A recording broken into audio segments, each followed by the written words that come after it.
तो जी हाँ, नमस्कार दोस्तों, आप लोग देख रहे हैं बीडी भोजपुरी और बैकग्राउंड से म्यूजिक तो इग्नोर कीजिएगा। और आप सभी को बता दो जी खेसारी लाल यादव जी का बहुत ही ज़बरदस्त गाना आ रहा है। जी हाँ दोस्तों, और वो भी कैप्टन वॉच हिट्स चैनल से। और खेसारी लाल यादव यामिनी सिंह से फिल्म का गाना है ये, और फिल्म का नाम है प्रेम थी पुजारन। जी हाँ दोस्तों, ट्रेलर में आप लोगों ने गाना सुना होगा, कमर से साड़ी खुल गइल, वही गाना रिलीज़ हो रहा है कैप्टन भोजपुरी हिट्स पर। और आप लोग एक गाना इसका पहले भी सुन चुके हैं और वो काफ़ी ज़बरदस्त चल रहा है वो गाना।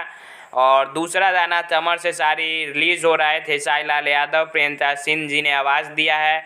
25 तारीख को सुबह में 7 बजे कैप्टन भोजपुरी हिट चैनल पर आप लोग ज़रूर देखिएगा। प्रेम थी पुजारन फिल्म का ये दूसरा गाना रिलीज़ हो रहा है और खेसारी लाल के साथ में यामिनी सिंह नज़र आने वाली हैं।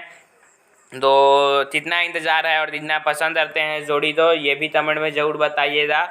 तब तक के लिए जय हिंद, जय भोजपुरी। ऐसे ही अपडेट के लिए चैनल तो सब्सक्राइब कर दीजिए, बेल आइकन ज़रूर दबा लीजिए। जय हिंद।